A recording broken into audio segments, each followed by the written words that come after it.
रोहित बस में बैठा, बस यही सोच रहा था कि वह पहाड़ कैसे होंगे। निकुंज जो 14 साल का था, पिछले 5 साल से पंजाब में ही रह रहा था, फिर भी कभी हिमाचल की हसीन वादियों में नहीं गया था। पर उसका ये सपना इस स्कूल ट्रिप में पूरा होने वाला था। ढेर सारे लंच बॉक्स से खाना खाते हुए और अंताक्षरी खेलते हुए पूरा दिन बीत गया था। वह शिमला पहुंचने वाले थे कि पता नहीं कैसे उनकी बस जो कुछ मिनट पहले ठीक चल रही थी, उसमें से धुआं निकलने लगा। रात बहुत हो चुकी थी और बच्चे साथ में थे, तो सब टीचर्स ने मिलकर फैसला लिया कि वह पास में ही एक होटल के अंदर रुक जाएंगे और सुबह मैकेनिक को बुलाकर बस ठीक करवाकर शिमला के लिए वहां से निकल जाएंगे। वह लोग पास के होटल तक पहुंचे। वह होटल दोनों तरफ से बड़े बड़े पेड़ और पहाड़ों से घिरा हुआ था। सब टीचर्स ने होटल में बखौन को अलग अलग कमरों में बांट दिया और डिनर के बाद सब सोने चले गए। निकुंज को अपने 2 दोस्तों आकाश और रोहित के साथ कमरा मिला था और वह बहुत खुश था क्योंकि वह दोनों उसके काफी अच्छे दोस्त थे। रोहित जब कमरे में गया तो कमरे की खिड़की से उन्हें जंगल के बीचों बीच एक झील दिखाई दी। उन तीनों को याद था कि कैसे पिछले ट्रिप में 2 बच्चे ऐसी ही झील पर निकले थे और वह स्कूल के सबसे पॉपुलर बच्चे बन गए। तो उन तीनों ने भी प्लान बनाया कि इस बार वह भी कुछ कारनामा करेंगे। उन्होंने सोचा कि होटल से चुपके से निकल जाएंगे और उसे झील पर जाकर फोटो खींचकर वापस आ जाएंगे। जैसे ही होटल का गार्ड सो जाता है, वह तीनों निकल गए। झील देखने में तो होटल से ज्यादा दूर नहीं लग रही थी, पर वह तीनों करीब आधा 1 घंटा झील की तरफ चले जा रहे थे और जंगल का रास्ता ताकि खत्म ही नहीं हो रहा था। ठंड बहुत ज्यादा बढ़ चुकी थी और उसे सुनसान जंगल में उन तीनों की ठंड के मारे हालत खराब हो रही थी। उन्होंने अपना फोन चेक किया तो उन्हें उसमें सिग्नल नहीं आ रहा था। उन्होंने सोचा कि झील का प्लान कैंसिल करके वापस होटल चले जाना चाहिए। अपने फोन की फ्लैशलाइट के सहारे वापस होटल का रास्ता ढूंढने लगे। रास्ता ढूंढते ढूंढते आकाश और निकुंज, जो रोहित के थोड़ा आगे चल रहे थे, वे उससे कितना आगे निकल जाते हैं उन्हें पता ही नहीं चलता। जब वे पीछे पलट के देखते तो वहां पर उनका दोस्त नहीं होता। आवाज आई, किसी ने मदद के लिए मुझे बुलाया। मैं जैसे उसके पास गया तभी मैंने वहां देखा कि एक बूढ़ा आदमी जो कि घायल अवस्था में जमीन पर लेटा हुआ था, उसने बोला कि बेटा मेरी मदद कर दो। वह बोला कि थोड़ी ही दूर पर मेरा घर है, कृपा मुझे मेरे घर पर छोड़ आओ। फिर मैंने यह सोचा कि मैं जल्दी से जाकर इन्हें छोड़कर आ जाता हूँ, फिर अपने दोस्तों के साथ होटल वापस चला जाऊंगा। मैंने देखा कि तुम दोनों थोड़ा आगे निकल चुके थे। फिर क्या, बस मैंने जल्दी से इनको उठाया और इनके घर लेकर चला गया। फिर जैसा ही थोड़ा आगे बढ़ा, मैंने देखा कि बड़ी बड़ी झाड़ियाँ, बड़े बड़े पेड़, रास्ता बहुत खतरनाक होता जा रहा था। मैं डर गया था। जंगल में से अजीबोगरीब आवाज आ रही थी, पता नहीं जानवर की थी या किसी इंसान की, पता ही नहीं चल रहा था। फिर भी मैंने सोचा चलो कोई बात नहीं, इनको छोड़कर जल्दी से अपने दोस्तों के पास चला जाऊंगा। थोड़ी देर बाद फिर उनका घर आ गया। उनका घर एक गुफा के अंदर था। मुझे समझ ही नहीं आ रहा था इनका ये घर कैसा है। यह घर इतना पुराना था कि ना तो किसी प्रकार की कोई रोशनी, बस अंधेरा ही अंधेरा। एकदम अजीब सा घर देखकर मैं घबरा गया। मैं तो बस अजित रह गया। फिर मैं उनको छोड़कर जैसे ही वहां से चला, मैंने सुना कि अचानक से कुछ आवाज हुई है। मैं घबरा गया। मैंने पीछे मुड़कर देखा तो वह घायल आदमी खड़ा हुआ था।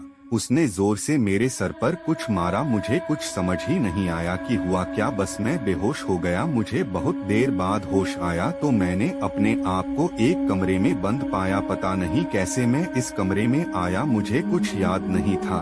मैं उठा, मुझे बहुत भूख प्यास लग रही थी। मैं बहुत चिल्लाया पर कोई नहीं आया। मैं चिल्लाता रहा, मैं डर रहा था। अकेले में मेरी हालत खराब हो रही थी। मुझे समझ में नहीं आ रहा था मैं क्या करूं। फिर थोड़ी देर बाद एक फोन की आवाज आई, ट्रेन ट्रेन। मैं समझ नहीं पाया। थोड़ी देर बाद फिर से आवाज, ट्रेन ट्रेन। मैं खड़ा हुआ और मैंने देखा कि यह आवाज तो कमरे में से ही आ रही है। कमरे के कोने में कुछ रखा हुआ है। मैं उसके पास गया और मैंने देखा यह एक पुराना फोन है जो पुराने जमाने में चलता था। फिर क्या, फोन में से आवाज आती रही। मैंने आराम से फोन को उठाया। उसमें से कुछ आवाज आ रही थी जैसे कोई कुछ कहना चाहता हो। मैं डर गया। मैंने एकदम से फोन को बंद कर दिया। थोड़ी देर बाद फिर फोन में से आवाज आई। मैंने हिम्मत करके फोन फिर से उठाया और बोला कि कौन बोल रहा है। तो धीरे से आवाज आई कि मेरा नाम टीटू है, मैं जंगल में झील को देखने आया था। और फिर अंकल ने मुझे अपनी मदद के लिए बुलाया और मुझे यहाँ बंद कर दिया था। मैंने बाहर निकलने की बहुत कोशिश की पर मैं नहीं निकल पाया। एक बार कमरे का दरवाजा खुला हुआ था, मैंने बाहर निकलने की कोशिश की तो मैंने देखा अंकल दरवाजे पर ही एक कुर्सी पर बेट को अपने हाथ में लिए बैठे हैं। उन्होंने मुझे पकड़ लिया और फिर मुझे कमरे में वापस बंद कर दिया। ऐसे करते करते बहुत दिन हो गए और एक दिन मेरी मृत्यु हो गई। मैं नहीं चाहता ऐसा किसी और के साथ भी हो। मैं चाहता हूं उन्होंने जो मेरे साथ किया है उसकी सजा मिले। मैं तुम्हारी यहां से निकलने में मदद करूंगा, पर तुम्हें मेरा एक काम करना होगा। तुम्हें यहां से बाहर निकलकर पुलिस को लाना होगा और उनको बताना होगा जो उन्होंने मेरे साथ किया है। फिर इनको सजा दिलानी होगी।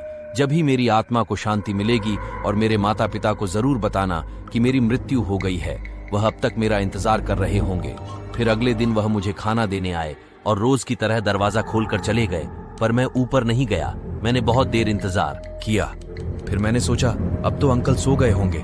मैं ऊपर जाने ही वाला था कि तभी फोन आवाज आई, ट्रिंग ट्रिंग। फिर मैंने फोन को उठाया और टीटू बोला, यहां से निकलने का अच्छा मौका है, वह सो गए हैं, तुम आराम से यहां से निकल जाओगे।